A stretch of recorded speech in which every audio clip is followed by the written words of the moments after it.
Hello, everyone, and welcome back to Nexus Commentaries. I'm your host, Majesty, and joining me tonight is none other than Drogos. Hi guys, I'm Drogos.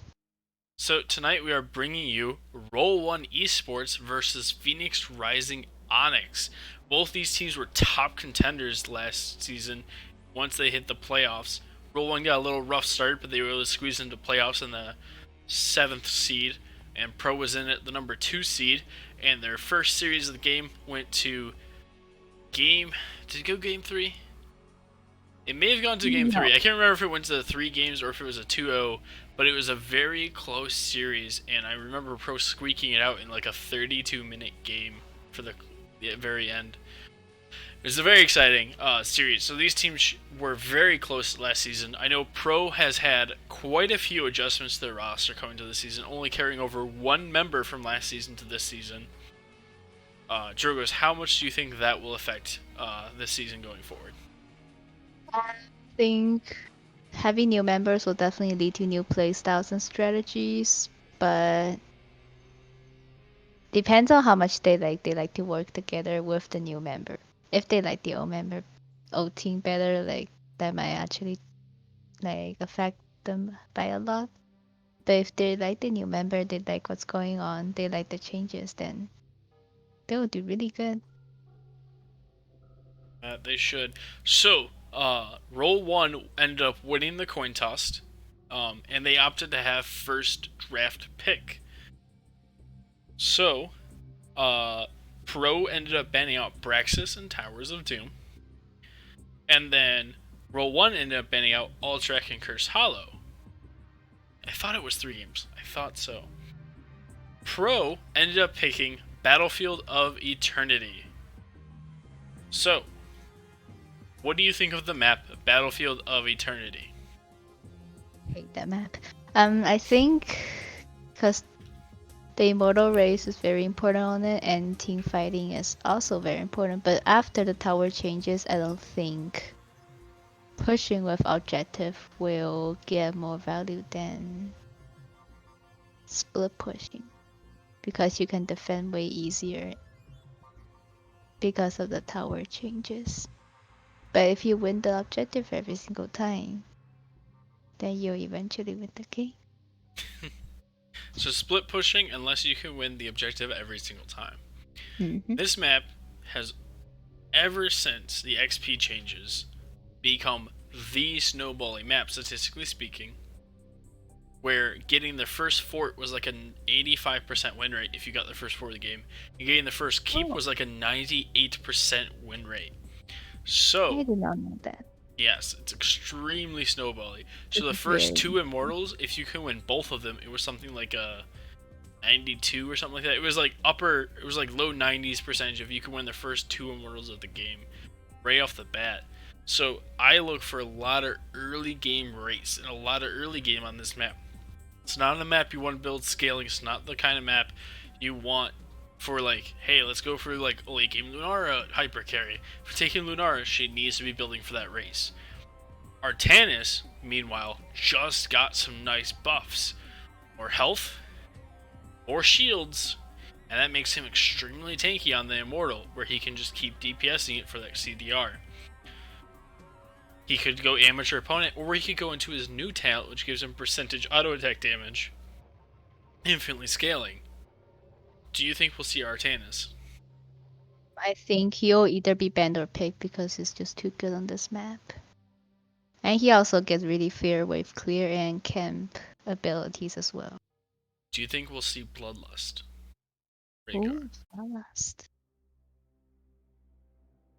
If they're going for the auto attack comp, then I think Bloodlust Rhaegar will be really, really nice. He's too broken right now with the level 20 Gladiators War Shout, and he's gonna really affect the team fight. And he's a really nice combat medic as well, so I think Rhaegar will definitely either show up or get banned. So we are still waiting on Roll1 to finish showing up right now. So I'm going to take this opportunity to remind you that after this series is over, about a minute after the last game ends, so you'll be able to see the ending without a spoiler. I will post a link into chat, and that link will be for a survey. And what that survey is for you guys in Twitch chat and the viewers to review the casters and something NGS is trying out this season as a way for you guys to give feedback to the casters on how we did, as well as to NGS as a whole, for what it is you're looking out of casters, or what it is that casters, like common mistakes casters do, so that the way we as a whole can get better for you. So help us help you. Just be polite, don't be mean, don't leave bad comments. It's fine. I have yet to see any responses from it. I'm just throwing it out there because I will go through and I will find the link and I will post it for you guys. You could probably do it yourself as well. I don't know, I've never Review done yourself. it. Anyways, because we're likely to get like Artanis and a lot of auto attack heavies, do you think we'll see Arthas? Arthas.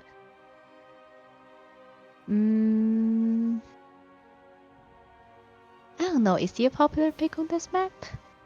He's a good counter pick to a lot of things, so he's probably more common on this map than most other maps. That's actually true, but I think heroes like Lunara, who's pretty good here and pretty good general, doesn't really care about Arthas because you can just kite him all over the place. But Greymane, Twin Blade Varian, Artanis, these kind of heroes all fear Arthas, on the other hand. Maybe Arthas will show up as a offlane Arthas instead of a main tank. Yeah, that's where I would expect him. Commonly. All of Roll1 is here now, so we are ready. I believe Pro is ready. R1 said they're ready. So we will be jumping into draft very soon here, and then we'll get to find out what these teams think are the priority on Battlefield of Eternity. Pro may also have fallen asleep while waiting, so who knows? Could be a fun day. I'm excited. Alright, so we're getting all the readies here. Just a reminder, Cassia and Tracer are banned out because of their rework, so we will not see either of those heroes picked or banned as long as these teams remember it. If they're picked, that's an issue and we have to restart the draft. If they are banned, that's just a wasted ban. So here we are. Roll1 won the coin flip, and they opted to get map pick here, which means they will also get first ban. What do you think this ban will be? It could be a target ban, of course, but do you think it might also be something else entirely? If it's not target ban, then I'm thinking maybe Greymane Vala, the common. Oh, Joanna is banned. It's a very solid ban. She's just good in general. She has a blind, which is pretty. And of course, the ETC ban against Rock Your World, well known at this point for his ETC, for his mosh pits that he's able to sometimes just pull out game-winning mosh pits. He also is really good at power slide. I've seen him carry early games with just power slide alone as an ability. So of course that's going to get banned away from him. Yes, it's a heavy target ban. We've banned 2 tanks already. There's going to be the Zool ban. So still powerful after nerfs. Yes. They have not yet nerfed, I believe, the important parts of his kit enough, or at all, to target him out. There's the Garage ban. So we've seen 3 tanks banned and a Zool. This is going to be the first pick, Artanis. The newly buffed Artanis. I think he's an absolute monster now, between infinite scaling, but also just health and shield buffs in general are really good on Artanis, because it means he's harder to burst, and if you're not bursting him, he's going to get a lot of shield value. This should be, it's going to be Hanzo and Anduin. So Hanzo is still, I believe, statistically, the fastest race in the game with full W build. It's going to be a W Hanzo most likely. Most likely. Auto attack is slightly faster at race, but it's more likely going to be W build because it's more consistent in poker. We also saw the Anduin picked up a consistently decent healer. Now we have the Rhaegar and Raynor, and with their draft so far on the side of Roll1, I wouldn't be surprised at all to see Bloodlust.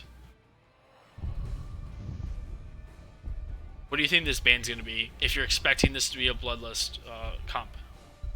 I think it'll either be a main tank ban or oh yeah, this is a main tank ban. Mirrodin. Mirrodin, that's an interesting ban. He did in fact play Mirrodin yesterday to great success. I'm not overly surprised that they banned it. Do you think we're going to see main tank Uther out of him? Main tank what? Uther. Main tank Uther. Oh, that would be a really spicy one. I think it could be possible because main tank Uther sort of counters Rhaegar and Turnus because of his amount of CC. But Alright, so we saw the Grey Man banned out because it is BOE. Now we see the Ming picked up and Diablo. Ming, of course, is very good on this map. If she goes full Q build, she can be a full racer. If she's not Q build, then she's still good at poking down that Immortal if you get zoned out from that last little bit. Diablo, lots of walls. He loves it here, able to flip people into the objective.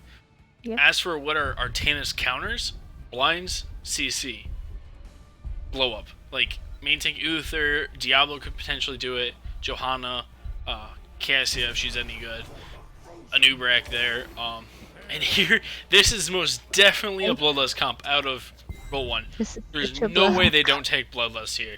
That is a Anubrak for CC, and most importantly, that's their third auto attacker of the game with Tychus. This is going to be exciting, because if they go to late game, it's going to be hard to deal with Roll1 as a Bloodlust comp.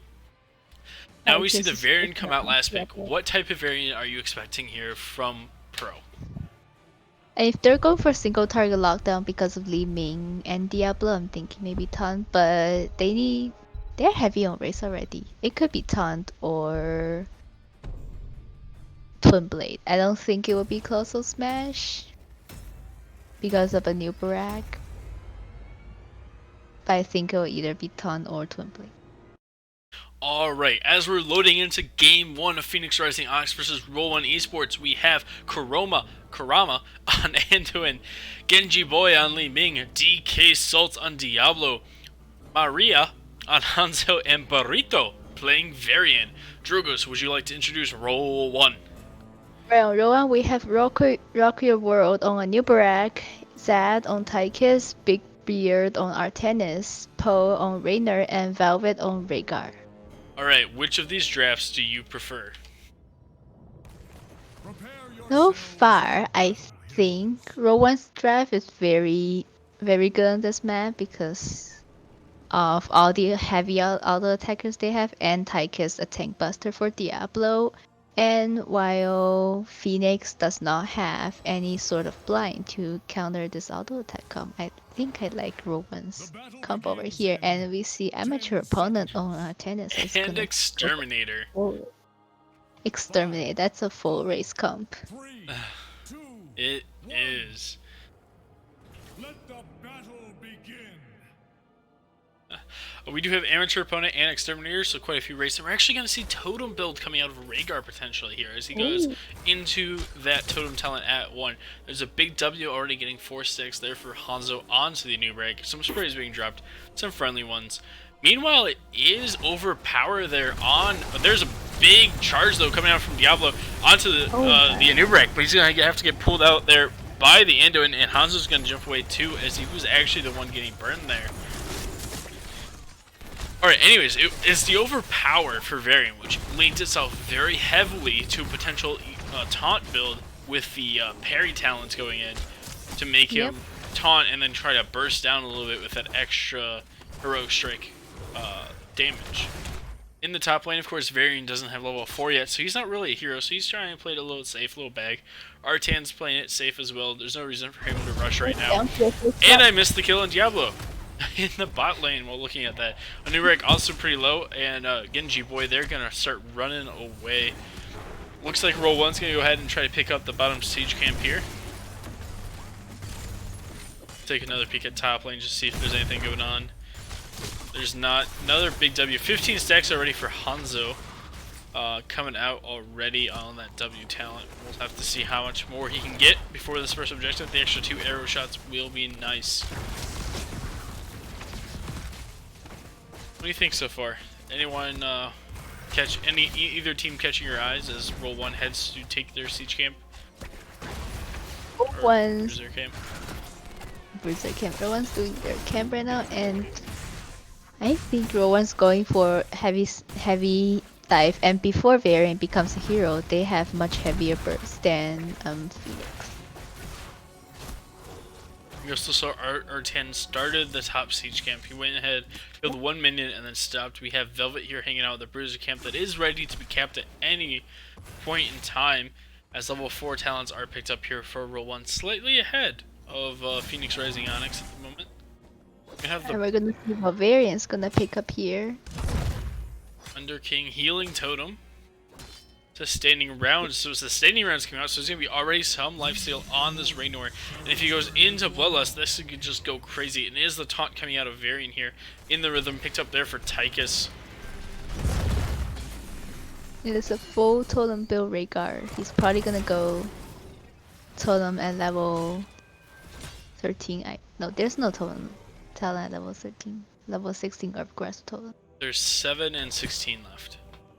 7 and 16. 7 is the increased health 7. and slows auto attacks. Ah. 7 I'm expecting a cleanse because of Ton and Diablo. But yeah, I agree. As Roll1's already on this burn and going really quick here. Rock was able to stall a little bit on the other side, but Roll1 just showing the power of having basically 4 auto attack heroes, burning that immortal here. Quite a bit lead, and this is going to have to be a defense coming out pro. It looks like they're going to leave Hanzo and just do a 4-man defense here. There's the big stun onto Anubarak, who's also then going to be taunted and rooted by Anduin. He's going to have to barrel charge away, but here comes the Tychus who went to tap. Artan's in the middle of this right now as well. That's a grenade coming out from Tychus, the orb from Ming though. There's a stun across the wall, but there's a charge onto the Raynor. He's going to end up falling here. Now it's actually still almost gone though in the favor of Roll1. There's only 1,000 health left. There's the taunt onto Artanis and then the follow-up root. But he is able to auto-attack during that, but it's not going to be enough as he's going to be the next to fall. Now Tychus is trying to run away as the Li Ming uses her reset orb and Q. Do you think Roll1 will end up with this objective, or are they going to lose it now to the Hanzo? No, I think Hanzo will definitely win this because of Scatter Arrow. It's just burning away too fast. There's another CC combo onto Nurak. He's going to be forced to barrel charge away. And the objective is going to go over to Phoenix Rising Onyx. So it's also full Scalar Arrow build, level 4 with arrow dealing 100% more damage to minion, mercenaries, and monsters. We're going to see 4 people in the bot lane here, 4 pro, and only 1 top, doing that split push that you had talked about earlier. It's a split push cup. Calamity picked up as well as the orb talent for Ming. As the W talent for Hanzo is finished, they left Raynor here in the top to solo defend, which seems to be working out in their favor of Roll1, as he does have Exterminator. Exterminator there. Swap miss there from Artanis. Cleanse is picked up by Rhaegar. Quarterback there on Tychus is going to get that extra grenade range here. Look at that poke options that he now has to reach that backline. He pops his trait there. He's trying to make sure he can do damage and get in the rhythm stacks.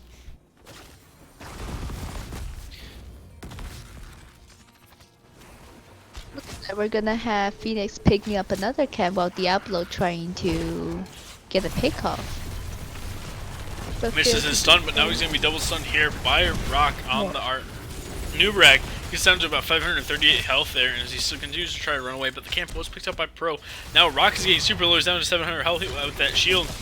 The W poke coming out from Hanzo here could be too much. He's going to actually burrow charge away. He does have the shield on burrow charge available to him, and he's actually going to get out. Both teams getting out here, but not with the perfect health bars. The camp has been picked up by Phoenix. Looks like they're trying to make a really small push here. There's the cleanse out onto a new wreck as Tychus is going to eat the Anduin root now. But there's no follow-up damage to that. We do see Solori Reaper coming out from the Artanis. There's the Raynor Q coming out as well. So his Q dash is going to do 150% more damage on the first part of it, which basically evens up the damage to about half and half. The Variant is now in the bot lane. There's going to be the Diablo charge onto Tychus. Nuber trying to go in and stop that, and he's going to go ahead and eat the taunt. He's going falling very low here, down to 86 health, but he's going to pay the... He's going to get out on the price of Tychus. Looks like Phoenix is gonna get a really nice head start on the Immortal Burn with Hanzo and Li Ming. And Li Ming is Calamity build. Artanis was able to pick up the top siege camp meanwhile, and so they do have camp pressure in the top lane as well as like a nice wave setup there. He's going ahead and working on that bruiser camp, which may lean themselves more to a stall here. And just using the Raynor and Rhaegar here on the Raze, and they're still not that far behind, only about 4,000 HP. They could have to just try to burn this. I think they still would win even behind 4,000 HP, but it looks like they're going to go for the defense. There's the CC chain going out into the Anubrak once again, but this time they're underneath the enemy Immortal. Or no, they're underneath, yeah, Roll1's underneath the enemy Immortal, but Anduin's going to be the first to fall as he walks into the enemy team too far. Roll1 is trying to go ahead and do the burn here, and they are now ahead in the HP raise. The Beetles coming out from Anubrak able to do something there. There's a swap back onto Li Ming, but not any follow-up as the Immortal is able to body block out the opposing team with its spin. Dead, a little low there on the Tychus. They're going to pick up a double globe here as Roll1 wins the second objective of the game. Looks like it's going to be Roll1's turn here. They're looking for the swap. They landed onto the Varian from across town. Now they're going to do the CC chain, but he dodges the Anubrak charge, and there's the Hanzo arrow coming out, but it's not going to be enough as Varian's going to fall. Level 10s are now vote for both teams, and it is going to be a Bloodlust comp coming out of Roll1. We also have Hyperion and Odin. Odin being under Bloodlust is going to be quite devastating to the front and back lines of Phoenix Rising Onyx. But they will have the Dragon Arrow and APOC and Light Bomb to try to deal with it. No one quite defending the Immortal in the bot lane at the moment, but Diablo's looking for the charge. He's going to find it onto the Rhaegar Velvet, who's going to heal himself up as he eats the whole Li Ming combo, but it's not going to be enough as he's going to fall down to the Anduin. These Calamity combos just insane for single target blow-ups, especially when paired with Taunt and Diablo combos. Do you think the level 10s are going to make a big difference in these upcoming fights? Do you think the game will start going one way or the other due to level 10? I think they will definitely make a really big difference, but from the look of it, it seems that Roll1's level 10s will make an even bigger impact because of the full Bloodlust comp. Diablo looking for the charge, but he's not going to find it. There's the blind out from Artanis, who's now in the back. He's actually going to swap forward Varian once again. He's not going. He's going to get pulled out by the Anduin, but here comes the APOC. He's at a long CC chain there on the Anubrak. He's then unable to move, and it's going to cause Rhaegar to die. There's the Cocoon now onto Ming to keep her from popping off with the resets. Roll1's going to have to back off here. No Bloodlust available to them due to the fact that Rhaegar is dead. They're trying to keep the Diablo from charging in on Anubrak once again. Artanis is looking for another backward swap, is unable to land it. A lot of ults there popped, but not the Bloodlust, unfortunately. Bloodlust didn't have time to go up before he got Li Ming comboed. Do you think it's a big deal that the Diablo keeps charging the Anubrak? Yep. Just preventing their... Anubrak is actually their only form of CC, so if Anubrak is getting focused on, they don't really have CC for anything else, and looks like Phoenix is going for a camp? No? No, it looks like they're gonna try to push party. Artanis is in the top lane getting another camp. He's been very well, he's been doing very well at being on top of that camp. Now they can wait up here for it. They are down 13s now on the side of Roll1. They are checking bushes, but they haven't yet found the Diablo, who moves just as Velvet walks by. Unfortunately, going to miss that opportunity for a pickoff here, as now the Hanzo is going to start to move to raise it. Both teams are going to try to position for it. Here's the Artan, and now we have the burn going for both teams. The Hanzo is alone here, but he does have the Dragon Arrow. He can help the fight from across the map here. There comes the APOC combo going out onto Artanis, who is going to be cleansed, but it's not going to be enough. The Cocoon onto Anduin, but as well as Odin being popped here. The Bloodlust is out as well, and they're trying to do their best to burn here. Bloodlust is now worn off. The stun's onto Hanzo there as the Tychus Odin is trying to launch missiles at him. They're trying to poke it down. Both teams getting low, but without their healer, or without Artanis, they seem to be struggling here on the side of Roll1. In the first half, the Immortal still relatively close here, but it's going to be Phoenix Rising Onyx once again. Yep, it looks like Phoenix will win this Immortal Burn because oh no, it looks like Roll1's coming back for more. The sun's out there onto Diablo, but he's going to be saved once again by the Anduin. The blind coming out from Artanis, going to keep vision. Now they're trying to get this variant, but they're unable to do so. They're going to start backing off here. I imagine they'll keep a new record to try to stall out while the rest of them go and burn the enemy immortal. We do have triple strike now out from the Artanis, so his burn's going to be doing a little bit better because there's an extra auto attack with the amateur opponent. There's the stun there from the Diablo. They're trying to CC chain down the Tychus, and they will succeed. A new wreck was unfortunately not with them. This immortal is picked up by Roll1 in the meantime. There's the cocoon onto Ming now, but a new wreck falls in the process. They got another immortal, but they lost 2 members. They should still get the 4 here, don't you think? Yep, I think the fort is definitely gone, but that's just about it what they'll get. I doubt they'll get another gate, I mean a wall. I think it'll just be a fort. The swap out from Artanis will miss once again, as the shields have now fallen, and now the immortal is in melee form. They're pinging retreat. Someone's pinging retreat. I imagine it's Roll1 there, as the variant is now down here as well. They're trying to burn this immortal as fast as they can, though they will lose 1 keep tower here to it. Maybe the gate. I don't think they. Will they lose the Nope, gate? not. They will lose the gate to the minions, but not to the immortal. But a bush party coming out from Roll1 as they're looking at the Diablo here, swapping him back into the sun, and they're gonna go ahead and get a soul reset. But there's a 5-man dragon arrow, but unfortunately no follow-up available. Diablo is now gonna be extra squishy since he's without those souls, as the level 16s are actually still closer for pro than they are for Roll1. Very insane bush party right there. We didn't even discuss the talent Rallying Cry coming out from Raynor.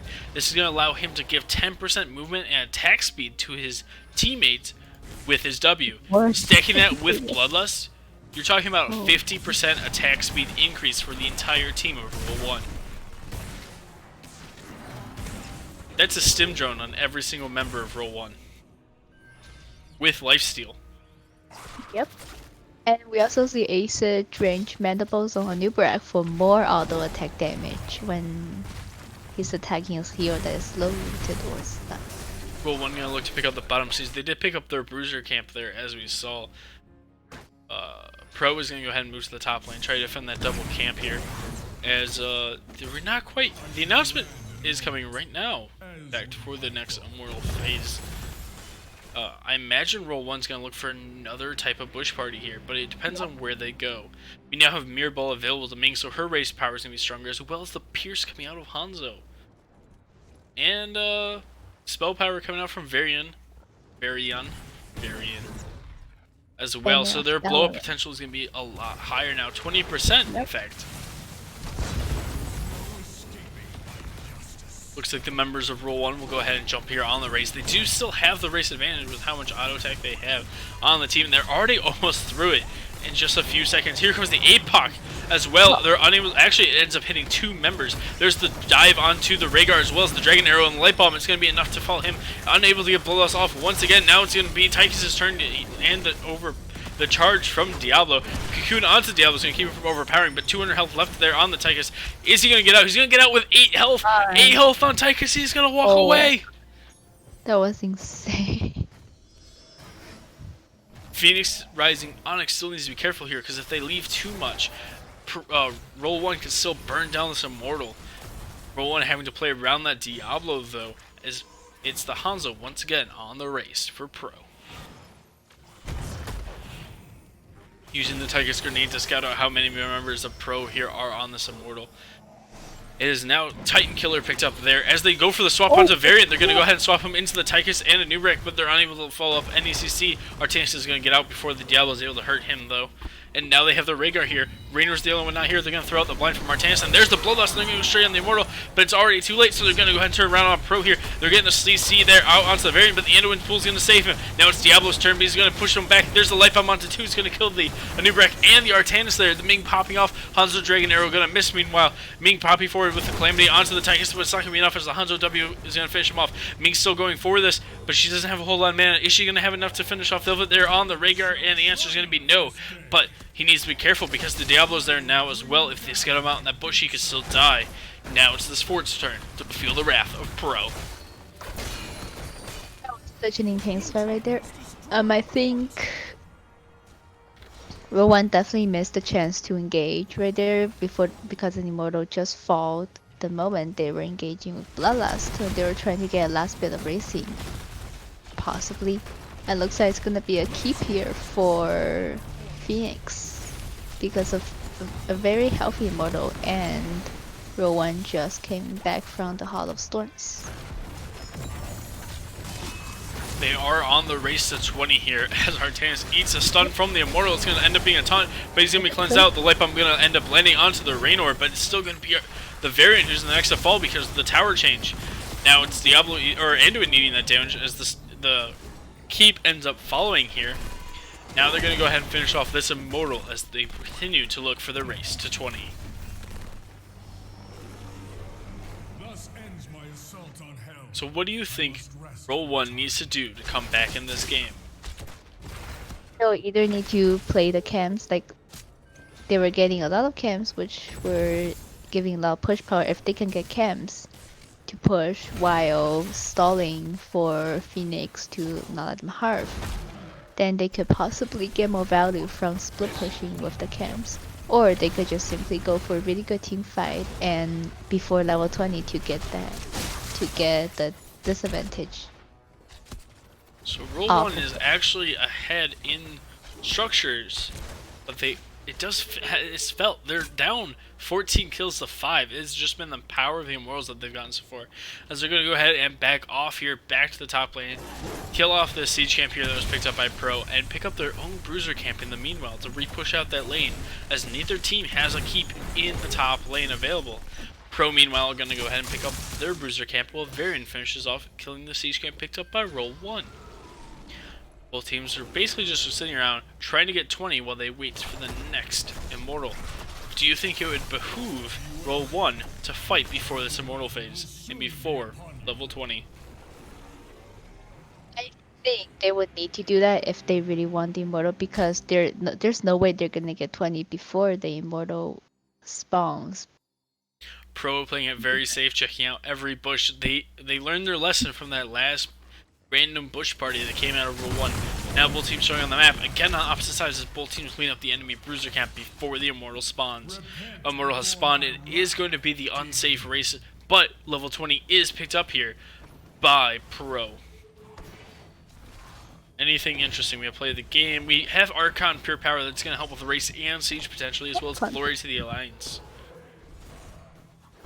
Beyond that, it's pretty standard 20s picked up here by Phoenix Rising Onyx. Play up the game. We have Hellgate on Diablo looking for another single target blow up. I feel like Roll1 needs to do something here. They need to find a pickoff or something. They're not going to get 20s anytime soon because they don't have anyone soaking. As Pro's going to go ahead and step up and start the burn here on it. They're going to try a backward swap there onto Diablo, but it's unfortunately going to miss. Now Artanis is in the back. There's the cocoon onto Anduin, but it's going to be instantly burned by the Disintegrate. There's Artanis blind. They're popping ults on the side of Roll1, but they're not getting any value from them at all. Diablo's still looking for the flank around as well as the rest of Pro are. And now they're behind Roll1, but Roll1's already moving towards the lane here. Now the blink forward there from the Hellgate onto Diablo. There's going to be the healing totem as well as this. It's going to be the APOC, but he's unable to land the light bomb in time, and now it's the blow that's coming out from Roll1. The Dragon Arrow stunning all 5 members of Roll1 during that. They're trying to split the damage here, but Burrito's getting low on the Variant, down to 200 health. He's going to end up falling down to the Triple Strike Artanis.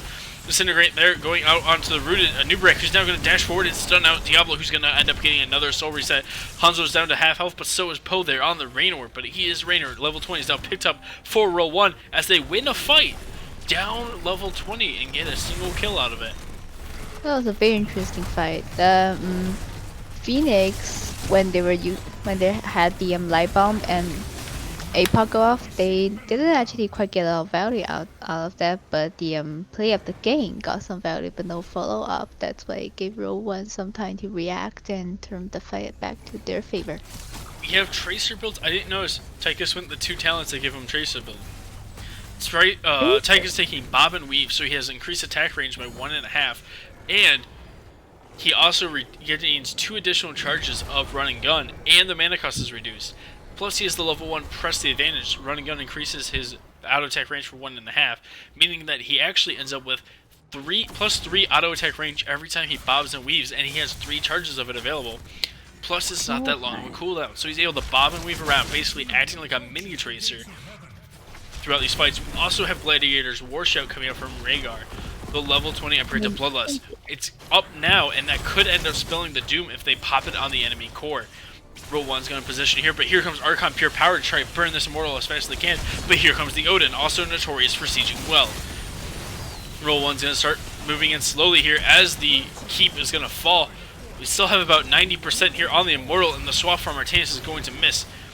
There's the stun there onto Anduin, but Varian is also getting low. Here's a 5-man blend coming out of Artanis as the 2-man root comes out as well. The core is going as well, and now there's the Diablo APOC Light Bomb combo, and now they're going to pop Artanis as well. It's 2 members down already on the side of Roll1. They have yet to pop Bloodlust, but they might not want to now. Hellgate's out as well, but he's unable to stun out anyone. Now Hellgate goes out, and it's just the 3 members, but it's going to be enough as Roll1's going to take Game 1 away from Phoenix Rising Onyx.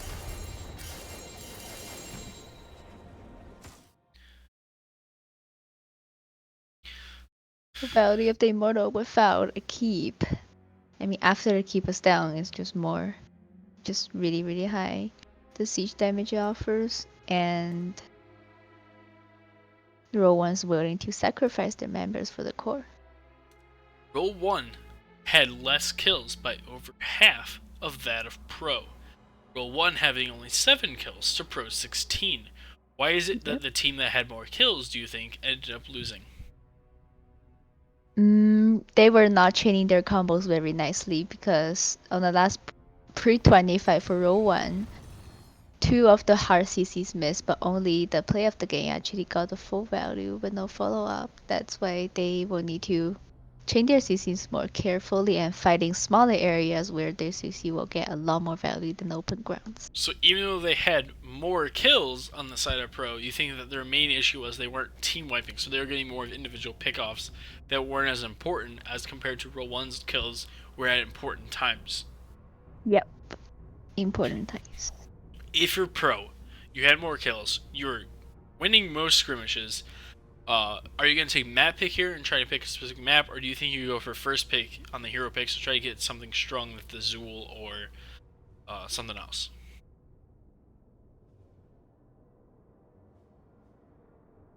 I think they'll definitely go for... Wait, who picked the map last time? Was it... It was Pro, so it was the team that lost. I think Pro will go for the first pick instead of the map pick this time, just so they can maybe lock down a hero that they play, or just to bait out some more target bans.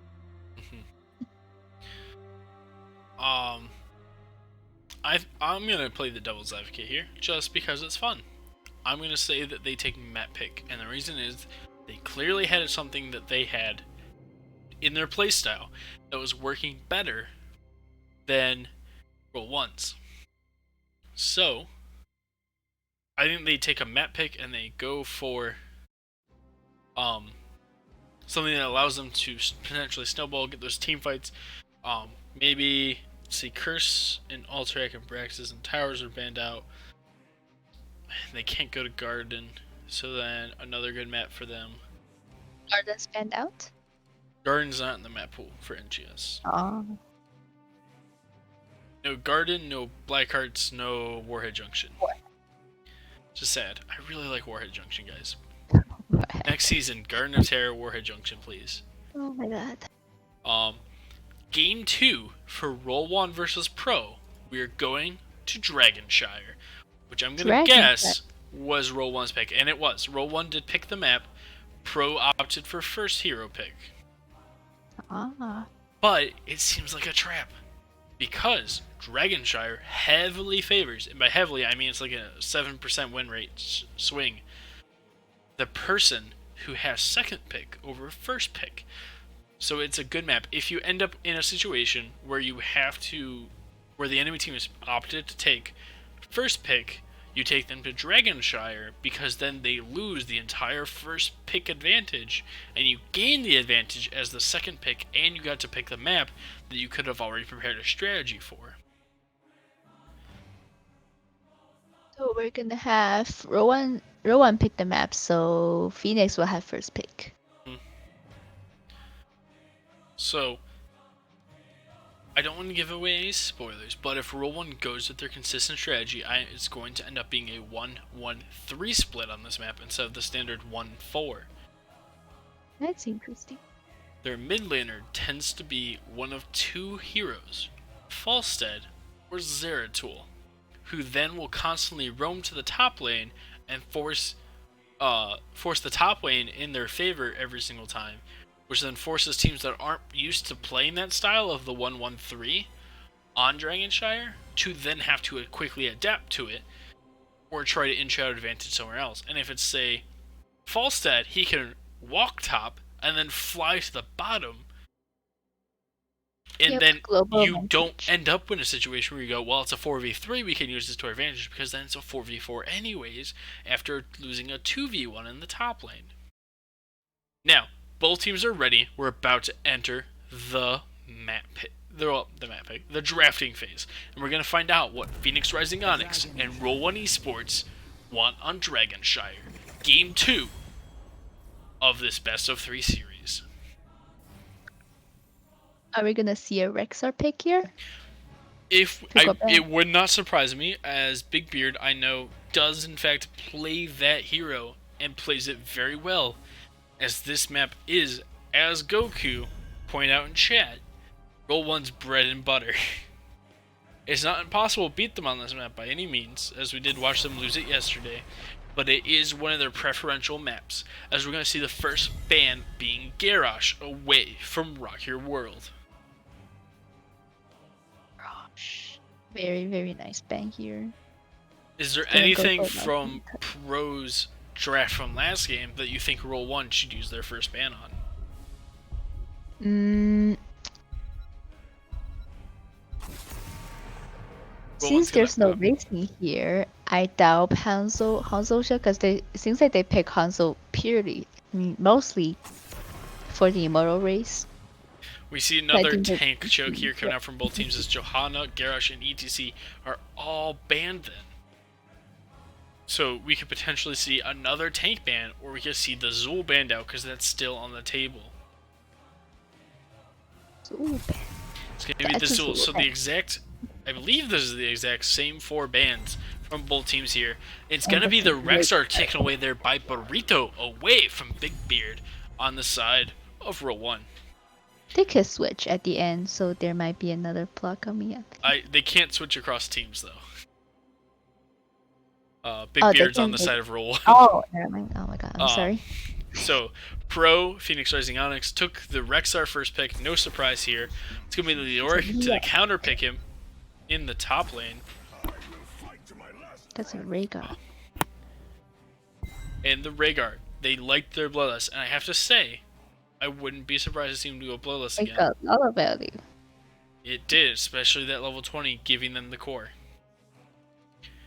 Gladiator what picks do you think we're going to see out Pro here? I think it's going to be a tank and the healer. Which ones? Oh, never mind. Not the tank. In fact, it looks like Pro is just trying to steal away all of Roll1's classical picks on this map, taking away the Falstead now as well. Now it's the Stukov picked up for them as their healer.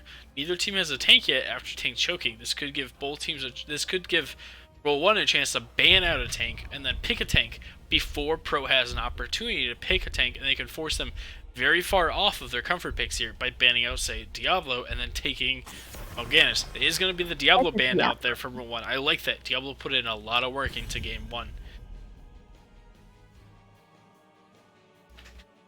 We could see another tank ban here. That'll be 5 tank bans in a row, and that'll leave us with a new Barak ban. Now we see, so we now have 5 tanks banned out from this game. This means that these tank players from both teams are going to have to reach very deep into their hero pool to figure out what it is they want.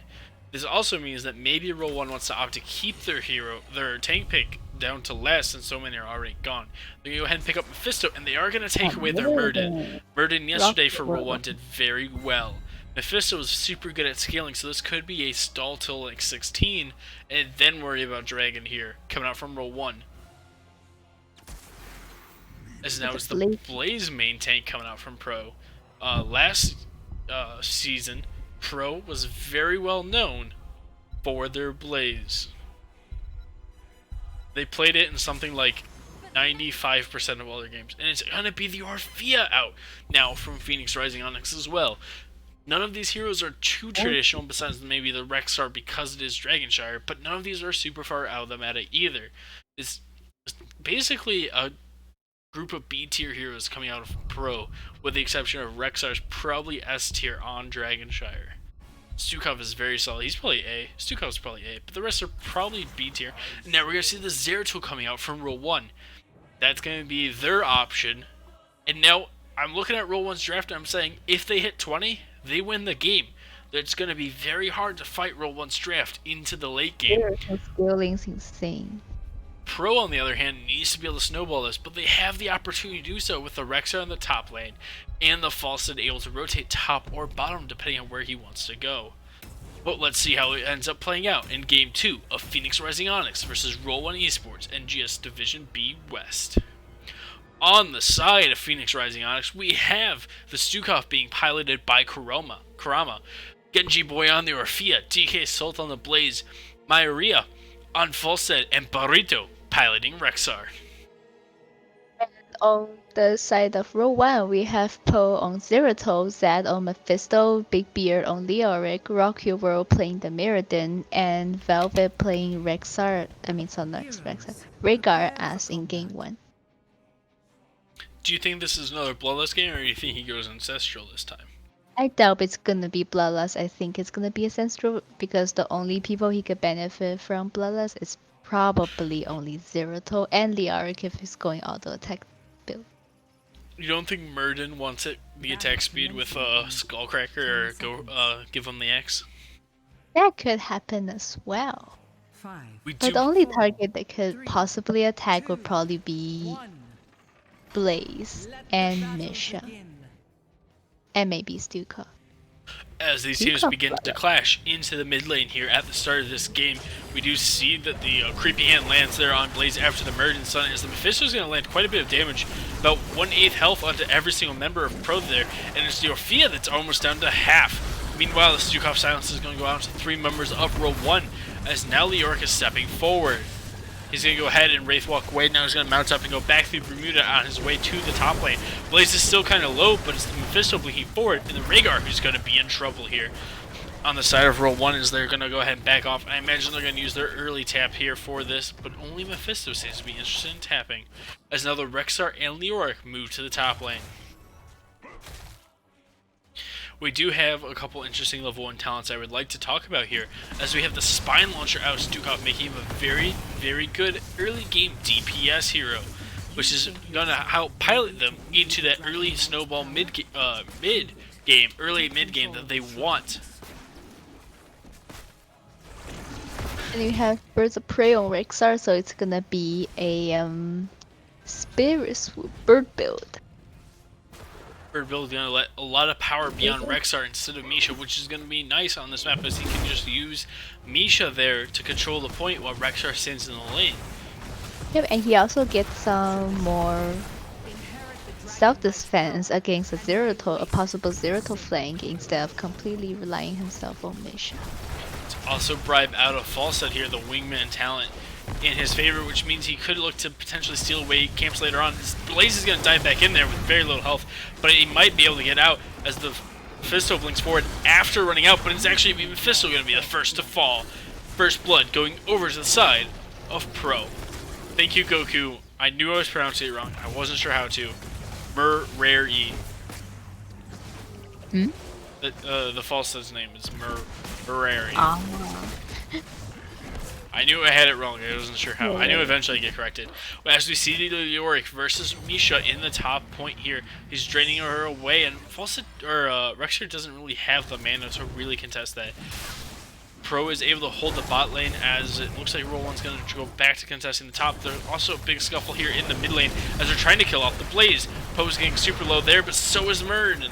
Murden at 75 health is going to end up falling down to the Spine Launcher talent out of Stukov. Falstad's still hanging out down here in the bot lane, and now Roll1 is starting to miss Soak. They're already a whole level behind with 2 kills as well in favor of Pro. But Big Beard here putting in work. He's getting low on mana, but so is Rexar. Who's going to end up winning the point in the end? We don't know, but it looks like it's going to be handed over to Rexar as Big Beard's going to opt to get some Soak here. They are grabbing bottom point, so it makes sense that he was willing to trade that out. But Velvet needs to be careful here as there are 3 members of Pro, but they're going to miss the stun because he was just sitting too far back. Mephisto's going to blink forward. Now the stun there onto Blaze once again.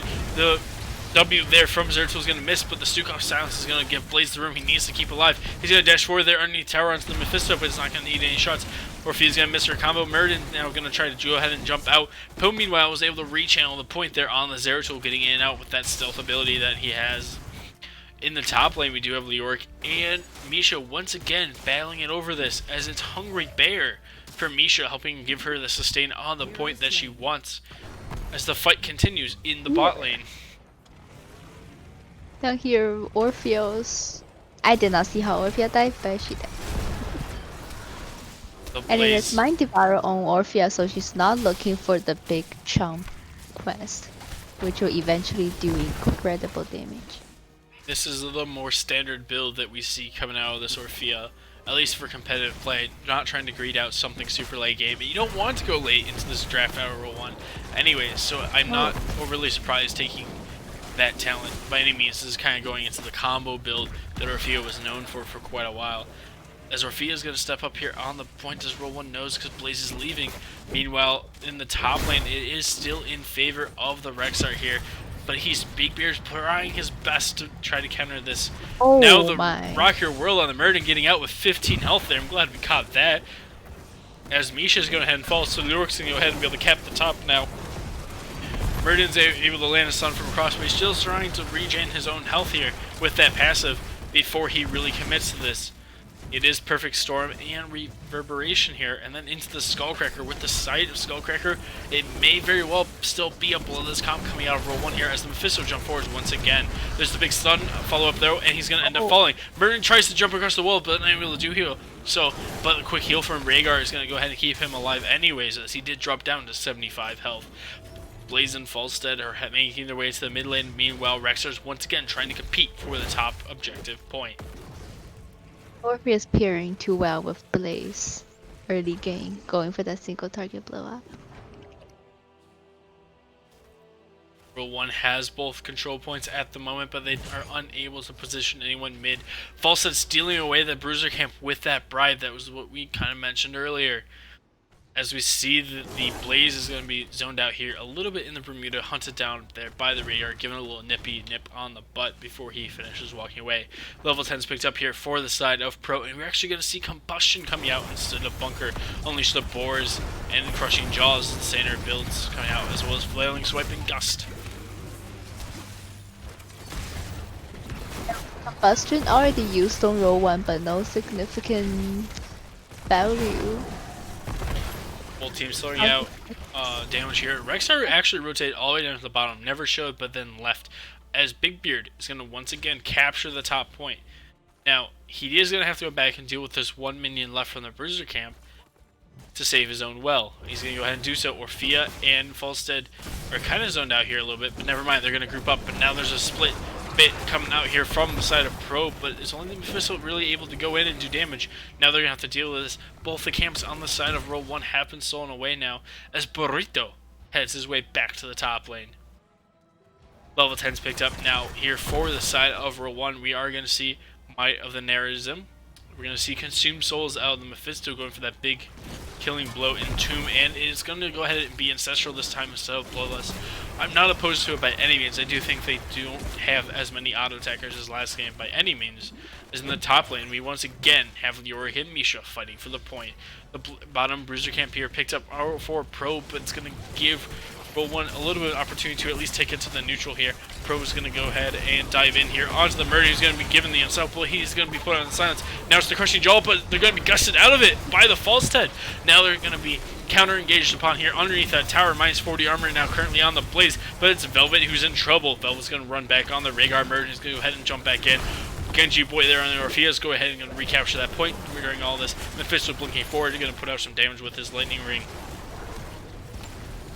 as both teams are gonna now disengage in the bot lane. Meanwhile, in the top lane, we still have the Rexar Misha, both basically at full health currently. Rowan apparently lost the whole wall except for one little wall during that defense of the camp and team fight. Roll1 once again in control of both objective points, as Pro is going to go ahead and move to the mid lane to ensure that they don't lose the dragon. This is going to allow Pro the opportunity to clean up the siege camp that was just picked up by Phoenix Rising Onyx. Pro, seeing this, are now going to go ahead and engage down. False is actually going to Harding fly down, engage here. It seemed risky, but apparently no one's able to turn on him. And it's actually Zed who's in trouble here and going to be the first to fall. Missile will pop there by the Blaze as Murden will go ahead and jump across the wall and out. Now we have level 13 in favor of Pro. And it's really just been an issue for Roll1 to just be behind and soak this whole game like this. As now Pro's in a situation where they can cap the camp. But Roll1 is in position to try to stall this. We're going to see them rotate someone in the top lane to try to help out there. There's the root combo onto the Murden. Now it's going to be followed up by Crushing Jaw, but Crushing Jaw is not going to be land. Poe is going to miss the double Q there onto the Orphea, so she's fine as well. Meanwhile, Rhaegar has rotated to the top lane here to try to help out Leoric, but it's not going to be quick enough, as Orphea's now in a Dragon Knight. Well, Phoenix also has a camp going, but one siege giant trying to siege down a whole fort, which is about to fall because of the minion wave. You can see the Dragon Knight's gonna apparently continue to push mid. Nope, it's coming to bot lane. This looks like to be a double fort play coming out of Pro here. And I gotta say, I'm not opposed to it by any means, as they will go ahead and keep kicking the Murden out here. But Murden doesn't really have mana, but he was able to finish his baseline Stormbolt quest now, as well to get that Pierce. This could be the power swing they were looking for, as Pro end up with 2 forts down. Entomb comes out, but so does Swipe and Gus, as well as the kick there onto Big Beard. That's 1 ult for 2 in favor of Roll1 currently, as they could look to turn this around here once this dragon falls. 43% health and 10 seconds left on the Dragon Knight. There's a sun to blaze, but as well as the zoning silence, it's going to be hard for them to engage through that. Dragon Knight has fallen. Mephisto's going to go ahead and blink back out there to his shade. Leoric is going to go ahead and back from the mid lane. Well, Rexar is going to go ahead and clean that up. Roll1's going to look to take their own siege camp now. As Rock misses the check on the bush for Orphea, but it's okay because now they have the camp. That's the first time. That's the first camp they've ever gotten. No, they got the first siege camp on their side. Oh no, the second camp that they've ever gotten, thanks to Falstaff the bribe. Shroud of Ondune. They're on Zeratul, so he's going to have a little bit extra health there when he comes out of stealth. Hysteria there for the Mephisto. Try to get a couple more consumed souls off, as well as able to heal himself up by 15% by ulting. Usually more commonly paired with the other ulti, but there's going to be the Crushing Jaws there onto Mephisto, because he's going to be cleansed out of it, as well as Ancestral. Meanwhile, Murden's able to zone out 3 members of Pro. Both teams are going to look to disengage here. Meanwhile, the Oryx is going to fall in the top lane, just barely not going to catch that in time. He is Spectral Leech, so he is going to go into the auto attack build, so expect him to end up becoming a bigger threat to this Rexar going forward in this game, who did take Feigned Death. It won't be long before the shrines are ready for the taking. Do you think there's a 16 talents picked up in favor of Pro? Do you think this is going to pose a major issue to Roll1, or do you think they can stall long enough to get 16s and maybe still pull out a Dragon Knight? I think they still have a really big chance because Zeratol's power spike haven't been reached yet, which will possibly turn the game around. Once they hit 16, I do imagine the Mephisto and the Zeratul are going to pop off here, as it's going to be the stun there from Murden eating the Blaze stun as well to keep the Rhaegar alive, as Roll1 looks to defend their bottom keep. Here's the Wraith walk forward, 3-mana Entomb coming out.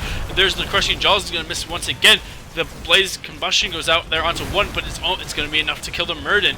Zed there is super low on Mephisto. He's going to dodge around, but he's going to tap and then still die in the end. And it's Roll1 trying desperately to defend this bottom keep here. Even though there's no dragon, there's the Misha Sun there onto 2 as the big combo comes out and they're going to end up killing Rhaegar. Roll1 starting to stagger deaths, and this could pose an issue as they looks like they are going to lose their bottom keep. That means this dragon here out of Pro could spell the end of this game. Looks like they're going to potentially end up walking away. No, they were just waiting for a minion wave, as now it's Big Beard's turn to die, it appears. And he will, leaving only Poe alive on the side of Roll1. Roll1 just looks like they're a little frustrated right now. Do you think they need to mentally reset going forward, or do you think they're going to be okay? They what? Do you think they'll be okay, or do you think they need a mental reset here? I think they do need to watch out because that was not an even talent fire. I mean, even talent fight, and Phoenix used the advantage very well. And looks like Mirrodin will fall here because he used the jump to try and stop the Dragon Knight.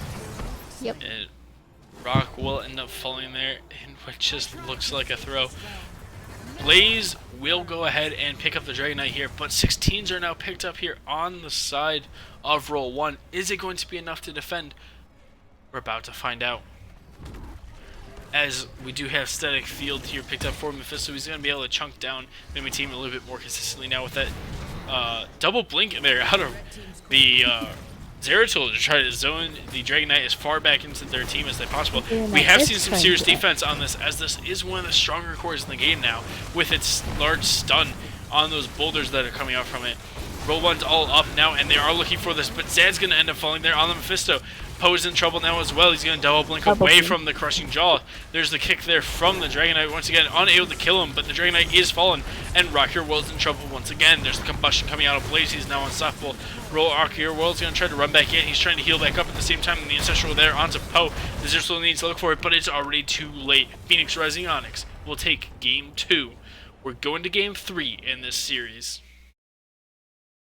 Very interesting fight. Roll1 was way behind on Soak and just Soak in general, and lane pressure thanks to false step with the bribe, and that's how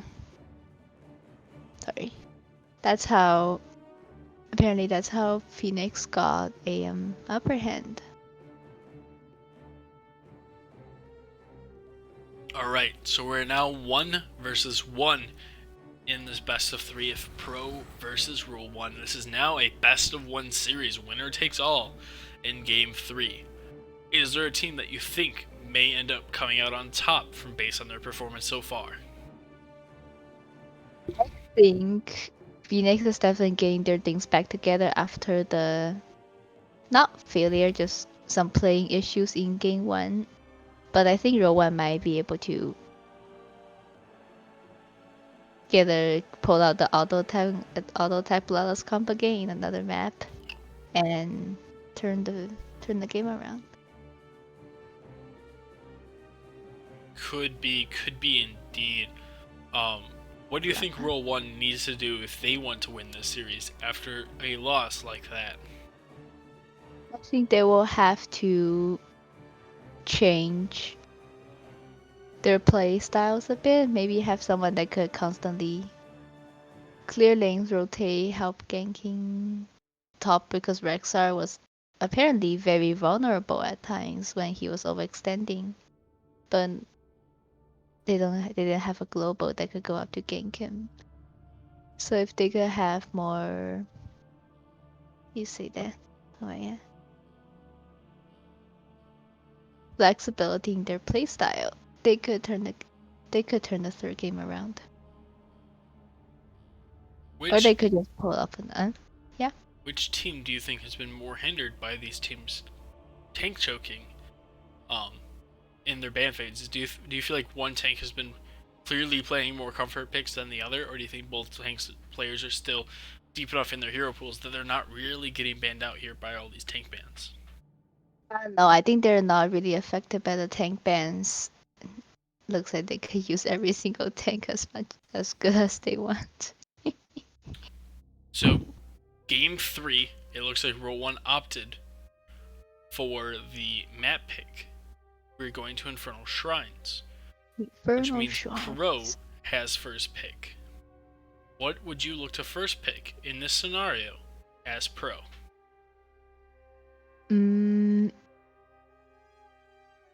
First pick goes to Pro. They might try to grab a one trick hero or pick a meta hero like Tacitor. Tacitor's super good hero with the Black Hole and Wall combo. If they play Tacitor. Or they could just simply go for an early tank pick because apparently all the good tanks were banned last game. I do not remember if Tassar is available yet or not. He's not available. He may not be, because of his rework. He would have been banned for 2 weeks, and I don't know if his 2 weeks are up yet. Ah. I think he must be because of the patch. We got a patch already for him. Oh, I was wondering why Tessa didn't ever show up. Apparently, he's not in the roster yet. No, he would be. He would be in the roster. Pro is ready. Caster's ready. Roll1 is ready. We're about to enter Game 3 of Roll1Esports versus Phoenix Rising Onyx on Infernal Shrines. The game currently is 1-1. Who's gonna go ahead and take home the gold? Let's find out. Infernal Shrines. Phoenix Rising Onyx to go ahead and take away the first pick here. Do you think there's a hero that they're going to be looking with that first pick?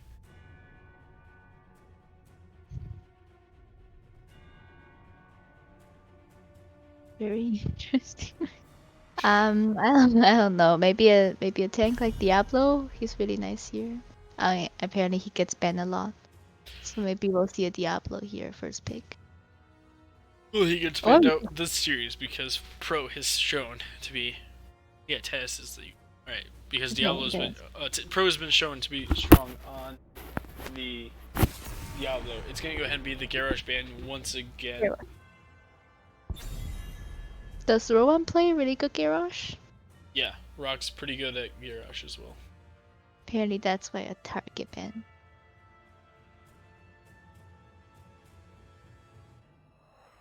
This ban is probably gonna be Johanna once again.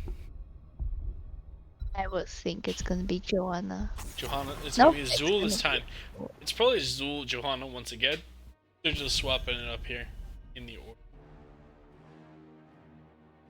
I have a feeling Phoenix might go ahead and ban out the ETC again just because Rock Your World plays a really nice ETC.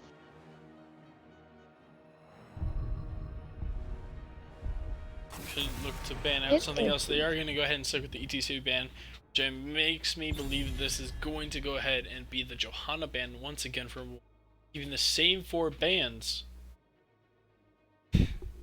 as every other game so far this series. Goku says $10 says Majesty appears in the game in 1v10s and wins. I don't think that's going to happen, Goku. I'm sorry. Majesty could be the controller of the map, like the god that controls the whole Nexus in the Nexus Raven Lord. He's evil. The Raven Lord. As Johanna is once again the ban out of Roll1. The same 4 bans coming out from both teams here. So the first pick. Oh, it's getting close to my bedtime. I'm sorry. What does Pro take here? What's your guess? Too late. It's Greymane. Greymane, of course, being a universally good hero on every map, as well as just team fight, camp taker, wave clear. He's the whole package except for healing, which of course is why you just pair him with a healer. Rhaegar once again the pickup here from Roll1Esports, as well as a variant.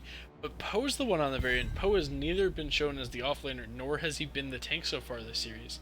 So it is interesting to figure out what type of variant this is. This could be a 4-man variant with Twin Blades or Smash, and they could look for early game pickups. It would actually be interesting and potentially behoove Roll1 to run Smash variant in the 4-man here and look for pickups. As it's going to be the Blaze and Stukov once again here, coming out of Phoenix Rising Onyx. Stukov. Great, Drugos, you've messed it up. Now chat's just talking about me as the Raven Lord. If I'm the Raven Oh. Lord, that would make Orphea my daughter. Oh my god. That would actually be true. Oh, And now Orphea is Orphea's dead. banned out. Trying to keep Pro from once again going into that combo of the Blaze and Orphea. Though Or I they're don't trying think they to landed a single... They landed like only one Crushing Jaw like all of last game.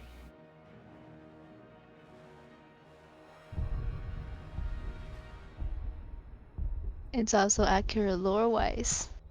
Reminder, Just after this game is over, I will be posting a link into chat for you to give feedback back to the casters. Also, you will no longer be able to see Drogus' face cam, because we will have to go do the interview. That's actually true. A new break go ahead and band out there away from Roll1 as they had in game 1, and they're actually going to hide their tank pick here as they go ahead and pick up Kael'thas and Thrall. Big beard on the Thrall means offlane Thrall, and Kael'thas being one of... Actually, that's Rock Your World's Kael'thas. Yep, he's not playing tank this time. They could still swap it, but They could. in the past, it has been I believe, on the Kael'thas. Now it's the Savants picked up there for Genji Boy and Leoric. Yeah. Goku is secretly Orphea. So, if I'm the Raven Lord, that would make Goku secretly my daughter, who's out against me. It's a very rebellious daughter who's probably going through puberty at the moment. Alright, Tychus here, the last pickup here. From It's a Roll1, it Hungarian. does look like it's going to be a bloodless comp once again out from them. Are they Another swapping? Are they gonna swap? They did go ahead and swap Rock Your World over to the variant, and Kael'thas is now being played by Poe. This makes a lot more sense. So we are gonna expect the taunt variant here. It's going to be a very interesting game, I'd say. Roll1Esports is a very squishy draft, even though their tank is a little bit squishier. But they're going to have a lot of CC coming out of places you wouldn't expect. As Phoenix Rising Onyx has Kurama on the Stukov, Genji Boy on Greymane, DK Sultan on Blaze. I guess scroll back up here in chat. Myrari. Yeah, Myrari on the Savannah, Burrito playing Leoric. Now you can go ahead and introduce Roll1. Alright, so on Roll1, that's where we have Rock Your World playing Varian, Big Beard playing Thrall, Poe playing Kael'thas, Zad on Tychus, and Velvet playing the Rhaegar in the third game. And for the third game, no. Gingy Boy? Gingy Boy. Gingy Boy. Gingy Boy. The battle begins Look, in 10 seconds. you try to cast and pronounce every single player's name correctly every single time. It's hard. The hardest part of casting is saying players' names. 2, It's 1. gonna be even worse if someone uses Spanish in their name. That'll be even harder. As we are about to clash here into Game 3 of Phoenix Rising Onyx versus Roll1Esports. We have DK Salt there stepping up to the bush. Roll1's going to want to play passively until at least level 4 when that Varian tank can come out. It would be extremely interesting, and I wouldn't be opposed to a non-taunt Varian coming out and just going heavy into the DPS here. As we're going to see Pro go ahead and jump forward here on the clear. They're going to get the quick clear there out in the mid camp, and they're going to go ahead and start the rotation. Rhaegar's going to go ahead and run down to the bot lane to try to make sure that Roll1 doesn't miss any soak, as they have had issues in the past of just falling behind in the early game soak. The DK Salt there's on the Blaze, going to dash forward, but it's not going to get any. It's going to dodge the gravity lapse there from the towers, or from the KT underneath the towers. As now Big Beard is now back in the mid lane. He looks like he's going to go ahead and do a root onto Savannah's there. Now once he sees DK Salt's Blaze, he's going to start to run away. The oil spills are going to go ahead and slow him down, but they're going to go ahead and clash there in the mid lane. They still don't have taunt, but that would have been a dead Greymane if they did. The parry they're going to go ahead and save Rock, as he's going to go ahead and back up. Still pretty low, down to 290 health. He's going to go ahead and tap back up. That's going to put him back up to 3/4 health. As now it's going to be Pro's turn, as they're going to go ahead and It's about even on XP here. This camp is going to push the Pro slightly ahead here on the Sook. But because not until after they pick up this wave, which is going to give time for Phoenix or for Roll1 to pick up their mid siege camp here as well. Titus tried to gank top. He did. He tried. The first altar phase will be the bottom altar, so expect to see the team start to focus a little bit more there for potentially that bottom siege camp. An aggressive rotation out of Pro is going to catch out the Rhaegar, but the Thralls here as well. The Stukov silence there onto Velvet, but he's still going to be able to walk around with 240 health. Drops down to 45 there from the cocktail from Greymane, just still alive. He's walking back in to give out some healing, and it is the taunt. Variant taunt did go out there onto Sylvanas, but they were unable to kill her. And now we have level 4s for both teams as the teams will continue to reset. Still slight XP advantage going over to the side here as they're going to go ahead and taunt the Sylvanas once again, and with the gravity life, so they're going to be able to finish her off. The silence coming out of Stukov there, though, causing trouble as the Blaze is super low as well. We have 4 half health targets there on the side of Roll1, so rolling it forward, they're able to keep going. Rock's going to go ahead and step into that bush. It is in the rhythm once again from the Tychus. It would have been interesting to see the bigger they are out of him, as they are going for this pick-off bursty playstyle to be able to chunk him down to 40% health pretty quickly. It would have been nice. As both teams are now positioning, it is an XP lead with that first kill advantage there on the side of Roll1. But Big Beard's the one here in trouble as all 5 members of Pro are here, but using that Wind Fury, he's able to start running away. He did take the 10 mounts up, but he'll be dismounted once again by the Blaze. He's in the top lane, but meanwhile, 10 monkeys have already been picked up here for Roll1, as now Pro has joined them here on the shrine. The members of Pro need to be wary, because if they step too far forward, they will get bursted. As now the Thrall's here, they're going to go ahead and try to kill the Blaze. Do they have enough damage? They will, because of the body block from Thrall, keeping him from being able to dash out. Now they're going to move forward there onto the Stukov, but they're going to go ahead and focus on the objective. 27, 28, Monkey's already dead. 29, as Thrall's in the mid lane working on that Echoes of the Element quest. He's not the Echoes of the Element quest, these are only Thunder. He's going to give him a little more sustain and burst into these tanks here with the percentage damage. The first Arcane Punisher of the game will go over to the side of Roll1. Roll1 with the variant single target blow up is apparently they're split pushing again because it's not a frozen Punisher. And there are actually 3 lanes split pushing, which means they'll probably get him way before Phoenix does. They're able to pick up quite a few towers. Well, towers don't give that much XP by themselves anymore. Picking up all the towers across all the lanes is still a decent XP lead to have if your opponent hasn't gotten any yet. Of course, they only have gotten 1 so far top, but they have gotten 4 other towers, so 5 towers total in the favor of Roll1 right now. As they're going to go ahead and move in on potentially a siege camp invasion, but they were too late, so they're going to go ahead and back off on that. Poe there on the kill. Thus, not going to go for the siege camp. They're going to go ahead and clean up mid lane here while Pro goes to the bot lane and soaks that XP. Go on AP. There we go. It's going for an invasion, not invasion, a bush party. Roll1 smells it out there, but there's going to be the big silence. Onto 2. As Ed's in trouble here, he's going to be able to dash out here in the end. 180 health left on him. Rock Your World is going to step forward, but the living bomb value coming out of KT was able to poke him down. The split damage here, it looks like Rock's going to go in from one side while the damage comes in from the other. Genji there is at half health, so now Thrall's here. There's the taunt and root there onto the Blaze. He's down to 300 health. He's going to end up falling down to the Rhaegar bite, as well as the living bomb, and it's going to be Roll1 securing their own camp, as Thrall's going to start rotating back to the top lane. Burrito was able to rotate down to the mid lane, but was unable to join the fight in time, so he's just going to pick up the soak. And now it's going to be Kurama's turn there to get taunted. As there going to be any follow-up, there's going to be the gravity laps there onto 2, as well as all the damage from KT is going to end up securing 2 more, as he's sitting casually at 250 health and still joining the fights. Greymaine's going to have to be careful here, because if he gets taunted, he could still be in trouble, even with the KT going back. Velvet and Zed, they're going to go ahead and pick up on the bottom camp, as the Orc was able to push in mid lane a little bit, and now is going to run top to grab that XP. Looks like the Orc can throw a double soaking. Or attempting double soaking. Level 10 is now picked up by Roll1. They were able to, of course, go Shield Ball, Earthquake, Pyroblast, Laser Drill, and they didn't opt to go Bloodlust. Instead, going to go ahead and go with the safety pick of Ancestral.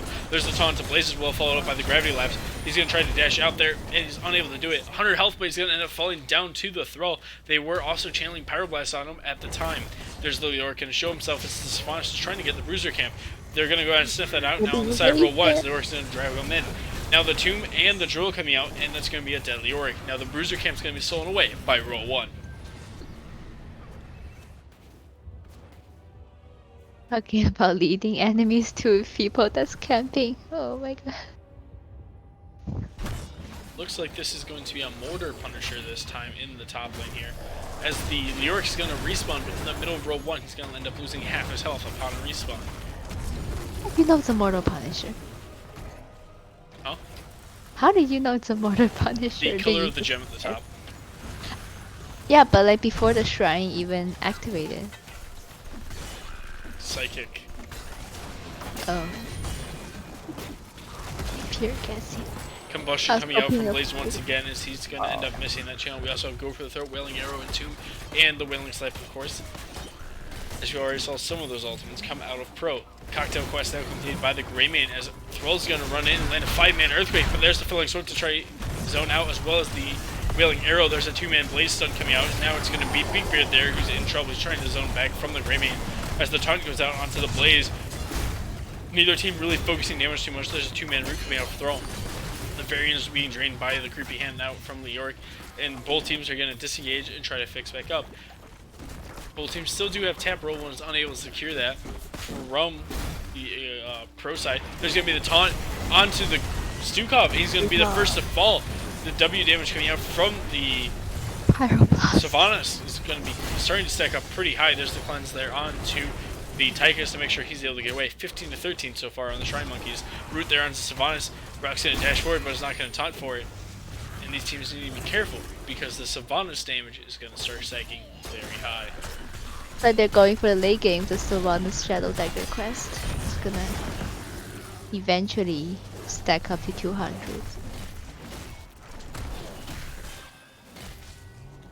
Second punish in the game, also going in favor of Roll1. Will they opt to 5-man push, or do you think they'll split push once again, or is it going to be a 4-1? It looks like to be at least a 4-1, as Thrall's going to go ahead and move away now and go ahead and get that XP. As for the first time in this entire match series, Roll1 has the XP advantage going into level 13. Looks like Phoenix is trying to have 2 people taking down a bottom 4 because of Sylvanas passive. Are they gonna trade a keep for a 4? Nope. Apparently Leoric is backing. Of interesting note, it's backdraft here for the KT, which means Living Bomb Explosion now slows by 30% for 2 seconds, adding to that CC chain that they can have there, as well as just be able to slow them down so on top of like Earthquake, and they have a ton of slows coming out here on the side of Roll1. Even though their draft is squishier, and you feel like the Greymane with Go for the Throat and the W Dagger build coming out from Sylvanas, eventually this team fights could start going heavily in favor of Pro if they're not careful on the side of Roll1 about how often they fight. 13 is now secured now for Pro as Sylvanas once again picks up another bunch of stacks. She picked up like 39 stacks there almost.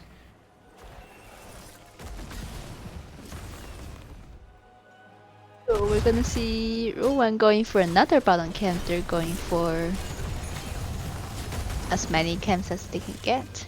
I do like this talent adaptation coming out of Leoric. Instead of going for the auto attack build that we've been seeing all series so far, he's going for the Omnis Wraith, which is going to allow him to start decreasing this burst of blow-up damage coming out of Roll1, but it's not going to be enough to save Blaze this time around as he was in the top lane.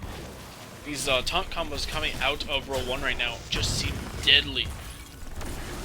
What does Pro need to do to come back in this game as they lose another fort? They will have to have the Leoric kind of ref walk in the enemy team just to reduce the damage before their ton combo comes in, just so they can like if they don't get a blow with that combo, because it seems like they've been getting a kill every time they do that combo. If they cannot get a kill with it, then I think Phoenix could potentially turn the fight around.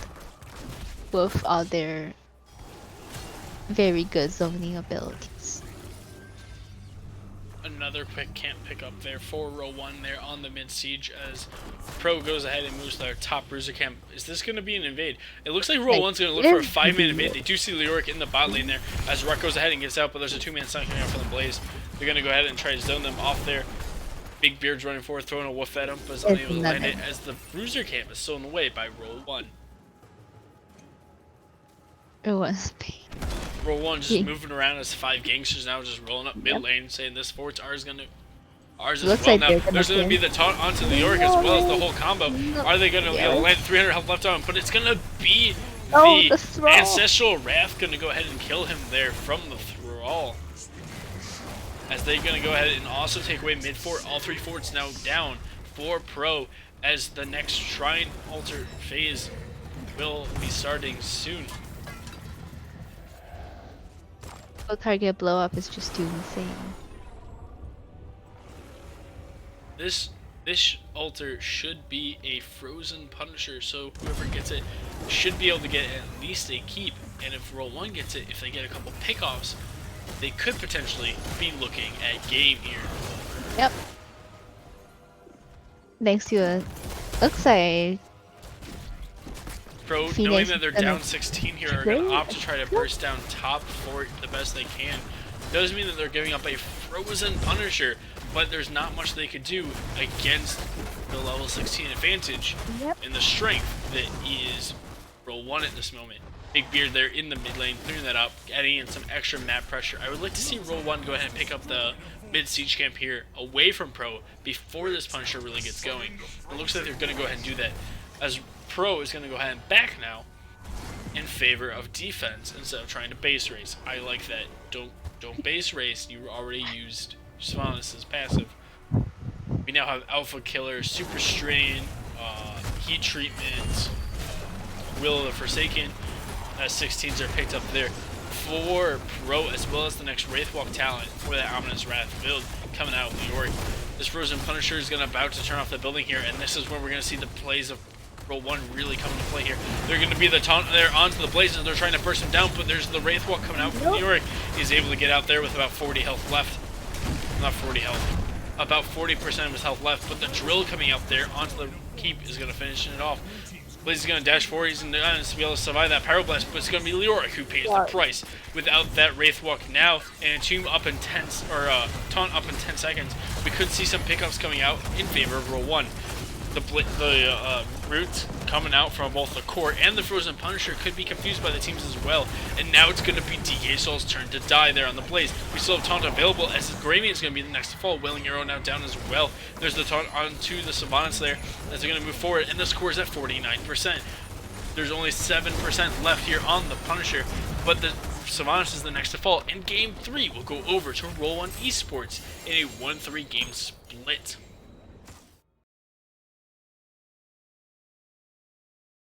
Very nice combo they did with the taunt and a lot of follow-up in that case. Way too much follow-up. Roll 1 able to do very well there in the pickoff scenarios. We'll go ahead and drop down to Lobby 1 in NGS chat while we show the stats a little bit. Okay, perfect.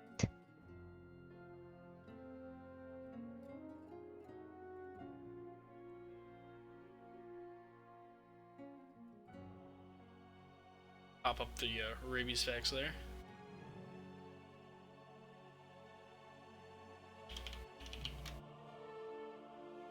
So we're gonna be interviewing Roll 1, the winner of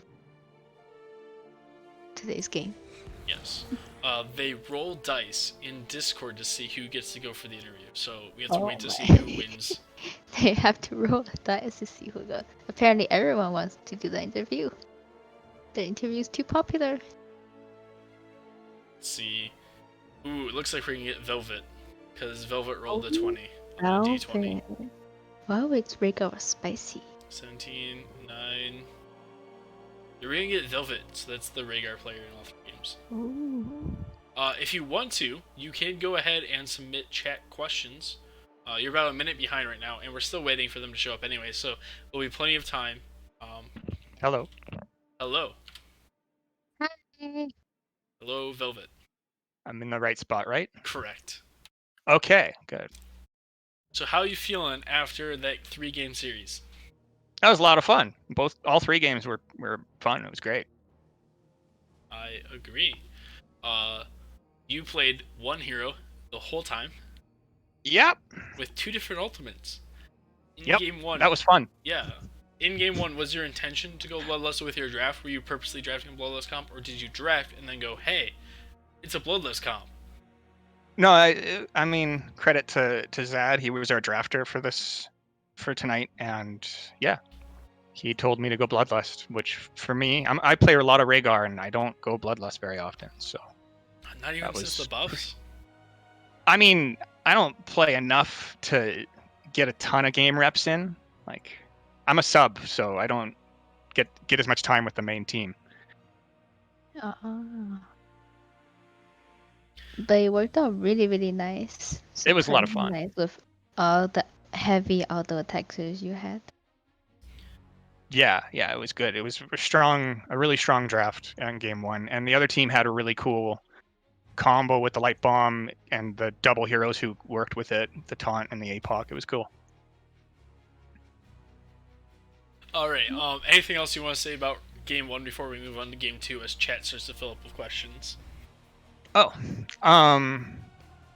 no, game 1 was really close. It was back and forth a lot. We took a 19 versus level 20 fight and turned it because of Bloodlust. So that was kind of cool. That was the moment, It was a basically. very nice fight you guys did. Yeah, that was scary, but That's it very worked out. scary. Well, I mean, they blew all their CC, and then I yelled turn into the comms and pressed R, and all my team followed my call, so it was cool. All right, so we'll alternate between talking about specific games and then answering questions. So, Hung Fu, we're gonna skip your question for later. Goku wants to know, why is Roll1Esports gods? I don't know if you paid attention to last season. Apparently, we were headed towards mediocrity. So I was. I was there last season. Yeah. When Waniba decided halfway through the season that she was going to carry you guys. Oh yeah, she was wicked. I don't know. We have a lot of fun. The only reason that we're good at the game is because we're friends and we play together for fun. We're not here to always take the cake. We're just here to try to get there as best we can. All right. So. And then a question from Valk, and then we'll talk about game 2. Valkamir wants to know, which map would you change a major portion of, such as color, walls, or mercenaries? Which map would I personally change a major portion of? Yes. I would change Sky Temple not to suck. To clarify, I think Sky Temple is the most snowbally map in the game, and I think they need to change how the objective works so that you can't just stand halfway across the map and win the game. Statistically speaking, BOE is actually the most snowbally map in the game.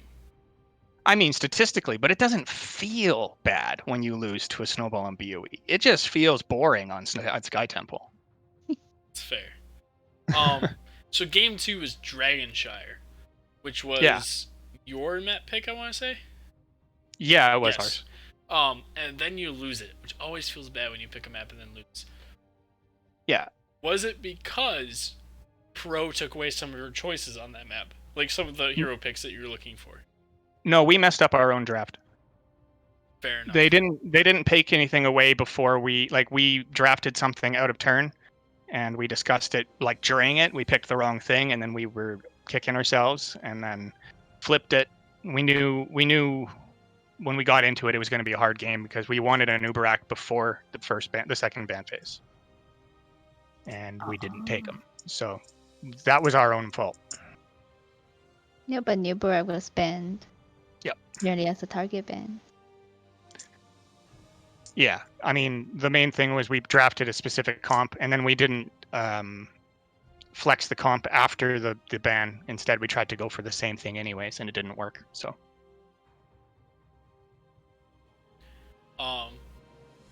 What do you feel like was the major issue besides draft? What was the major issue that you guys had on Dragonshire? I mean, draft. I mean, I know that sounds silly, but Besides draft. our comp was designed for dive, but then we picked a tank who has only 1 CC on his dive in engage, which means he's only half-assing it into there. And then we had Zeratul, who only comes online at 16, really. Like, he does okay in the pre to that, but he wasn't really getting enough poke in. And then Mephisto can't get peels because he doesn't have any extra CC from the Emerden. So he goes forward to try to get stuff. They just dive to where his ghost is, his shade is, and kill him. So our comp just fell apart because we tried to go for dive picks when we should have been trying to play back as hard as we could. Do you think it would have gone better then if you had Haymaker? No. Haymaker. I mean, Haymaker is a lot of fun, but as a healer main, I was already pressured on heals. I was having a hard time keeping up with the poke damage from the opposing team, and my Muradin would have gotten blown up faster. All right. So we actually answered Goku's next question, which is what happened on D-Shire. So Valkymir's next question is also specifically for you, Velvet. Is your picture this week was leaked on the Roll1Esports Discord apparently. What would it take to get you to dye your hair velvet? I don't know. What color is velvet? Like, what are we talking about? Purple, right? Drogo's Purple? you're an art major. What's Yeah. velvet? It wouldn't take Velvet. much. It wouldn't take much. I just dyed my hair like a reddish color for fun because my kids were getting their hair dyed. So Why not? I don't know. I did the requests, mutton I guess. chops, so there's that. Yeah, I don't know. My hair doesn't really matter, especially right now when no one sees me anyway. I still go to work, but no one can tell I have mutton chops until I take off the mask because we have to wear them for work. Yeah. That's why I thought it would be funny to do it now because I could hide it whenever I went into public, anyways, if I wanted to. It's amazing. Yeah. Or you could just dye your hair red and with white in the middle to disguise as a velvet cake. Delicious. What?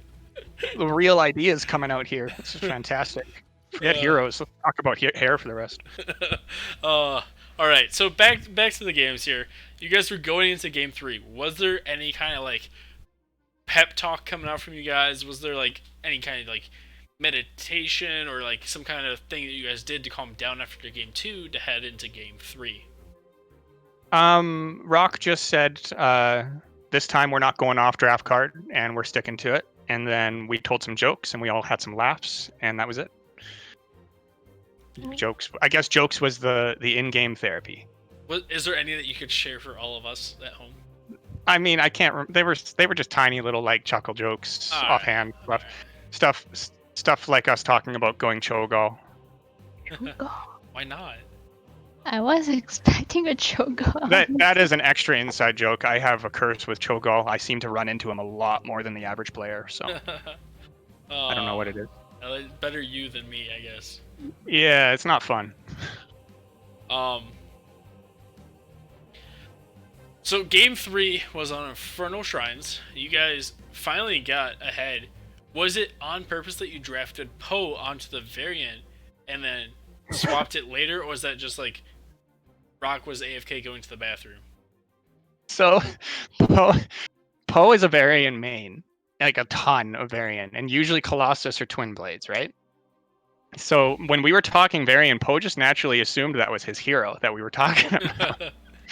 So then he picks it, and we're just like, oh, okay, I guess we could swap it at the end. And then it worked out because they thought that we drafted an off tank variant because our tank hadn't picked it. So they banned a tank in the third ban, and it worked. It was funny. It was, I was also thrown off. I was like, this is gonna be fun. Like, Poe's not the off lane. Poe's not the tank. We're gonna see a 4-man smash variant come out.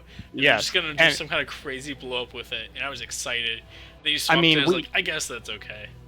I mean, we've done that, the 4-man variant, and it works. It's really fun. Yeah. But no, it was the original intent was, and it just happened to work out that Poe taking it maybe juked them into a tank ban. We're not sure. So. It's a way of confusing your enemies. Sure. I wish I could say it was intentional. 100% rolled a 20 on that. So Hong Fu has a series of questions for you. How do you play competitive esports as a father, and how many kids do you have, and what does your wife think? My wife is supportive in the sense that she gives me the time to do it, so she's willing to put the kids to bed on the nights I need to play. I have 2 kids, both girls, both under 10, and I find the time to play just because I schedule it like any activity. Think like a bowling league or a golf league. I treat this like my golf league. I schedule my time, usually at least twice a week, and I just make sure that my family knows well in advance. These are my heroes nights. This is when I'm playing, and yeah, so it's like my hobby. There's another question I guess to go back up for. Velkamir wants to know how many times did Zad feed today? Go watch game 2. I'm kidding. I don't know. I didn't keep track of Zad's stats. I kept track of my own stats. How many cleanses did I miss in game 1? Let's talk about that. I missed quite a few in the early phase. So It has some really, really good cleanses in game 3 and game yes, 2. when I was on my point, I had to warm up. Don't we all? Anything else you want to say about any of the 3 games or the match as a whole tonight?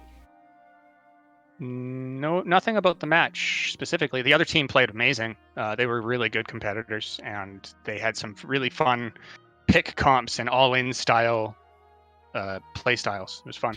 Was this your guys' first match win so far this season? I have no idea. Sorry, you're the sub. I'm a sub, but I might have been. I'm not sure because we just got out of Heroes Lounge too, so it all blends together for me. It's a lot of games. I don't know. We've been playing as a team for a long time. Like most of this team in some form or another was around in Share League and under different names. So a long time ago. Alrighty then. Any shoutouts you would like to do as we wrap things up here? Shoutouts to, of course, all of the dice, especially to Zad for putting all the work in for tonight and Rock for calling. Shout out to Aniba. I know she had to miss because of work stuff, but always thinking of her. And shout out to our sponsor, Osmo, the Great and Glorious. Hope he comes back to join us again soon. Drogos, any shoutouts you want to do? Shout out to Roll1 and Phoenix for playing such an amazing game. 3 games in a row, very tiring. I'd probably fall asleep if I do that, honestly.